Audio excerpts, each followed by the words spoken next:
সেটা ছিল 22শে শ্রাবণ। একটি স্কুলে গেছি রবীন্দ্রনাথকে নিয়ে কিছু বলতে। ছোটরা তাদের উৎসুক চোখ নিয়ে তাকিয়ে রয়েছে। হঠাৎ মনে হলো, কি বলবো? যা বলবো তাই যদি এদের কাছে ভুল প্রমাণিত হয়ে পড়ে। রবীন্দ্রনাথ তো কোনো স্কুল পাঠ্য অঙ্ক নন যে সবার খাতায় একই উত্তর হবে। এক একজনের রবীন্দ্রনাথ এক এক রকম। বাড়িতেও মেয়ে একাধবার জানতে চায় তার স্কুলের রবীন্দ্রনাথ নিয়ে। হাত ছাড়িয়ে পালাই, কারণ অনেক সময় যে নিজেই বুঝতে পারিনি রবীন্দ্রনাথকে। ধরা যাক সোনার তরী, এই একটা সব গুলিয়ে দেওয়া লেখা আমার জীবনে। হ্যাঁ, আমার জীবনে। অন্যের জীবনে তা নাও হতে পারে।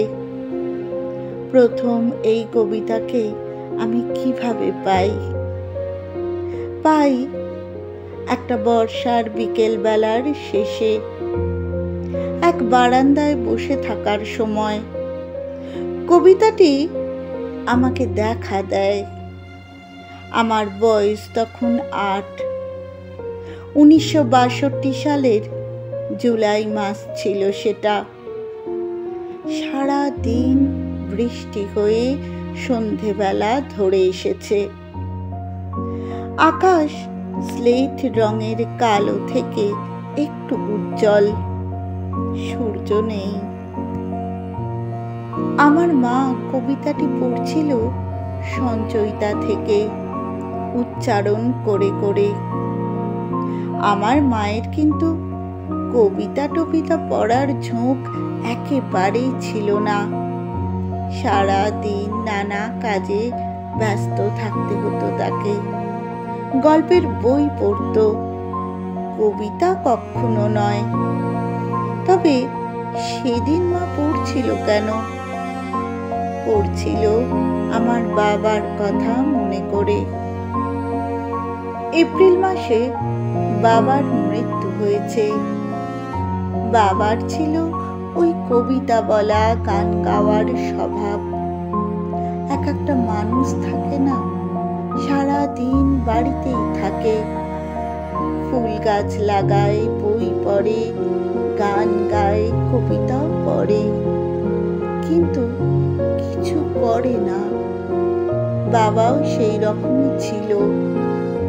প্রায় কালো হয়ে আসা আকাশের নিচে গাছপালা যখন সারা দিনের বৃষ্টি ভেজা, তখন সেই কবিতার শেষ লাইনগুলো শুনতে শুনতে আমার মনে হয়েছিল এই কবিতাটি আমার বাবার মৃত্যু নিয়েই লেখা। শ্রাবণ গগন ঘিরে, ঘন মেঘ ঘুরে ফিরে, শূন্য নদী তীরে রহিনু পড়ি, যাহা ছিল নিয়ে গেল সোনার তরী। বুকের মধ্যে কি একটা চাপা কষ্টের গুরুভার। আমাদের ছোট ওই সংসারের মধ্যে বাবা ছিল একটা আনন্দের উৎস।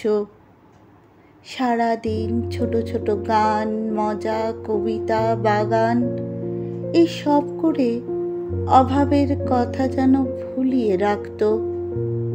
সেই লোকটা চলে গেল, আর আসবে না।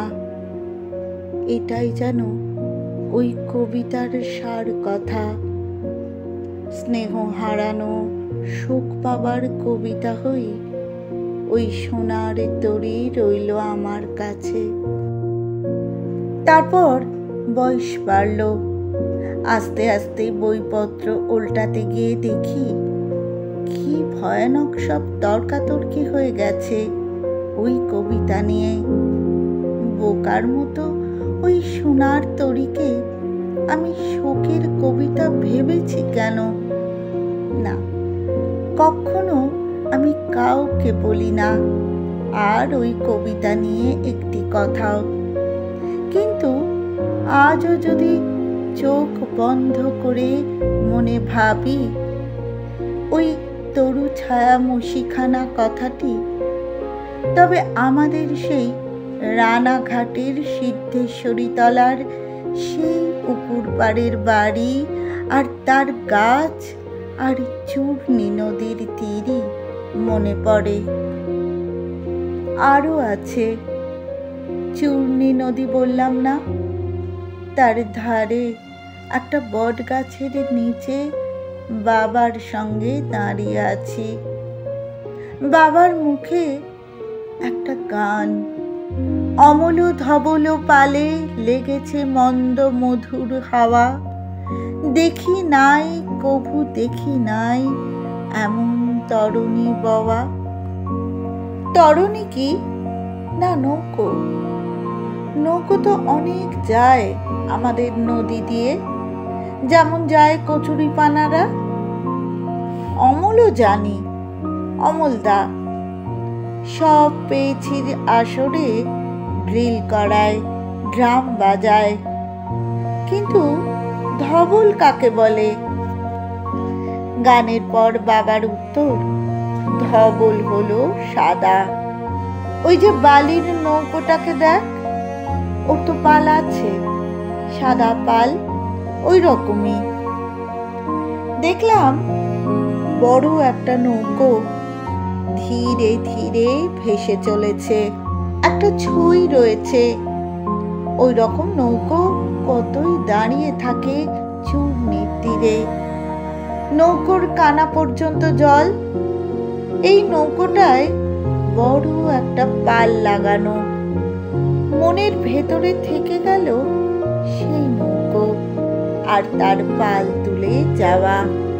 কিন্তু পাল মোটেই অত কিছু সাদা ছিল না, কেমন ময়লা ময়লা, ত্রিপল রঙের চাদর একটা। তখন কত বড় আমি, বছর 6-7 বড় জোর। 30 পেরিয়ে আলাপ হলো একটি মেয়ের সঙ্গে। সে আসে, কথা বলে, চলে যায়। পরে দেখছি যখনই একা হয়ে যায় তখনই তারই কোনো না কোনো ছবি মনে পড়ছে, হয়তো তার এক টুকরো হাসি। কথা বলতে বলতে হঠাৎ থেমে যাওয়া, কপালের ওপর ঝুঁকে পড়া চুল সরানো। এই কি হলো? আরো কতজনের সঙ্গেই তো কথা বলি, কারো ক্ষেত্রে তো এমন হয় না।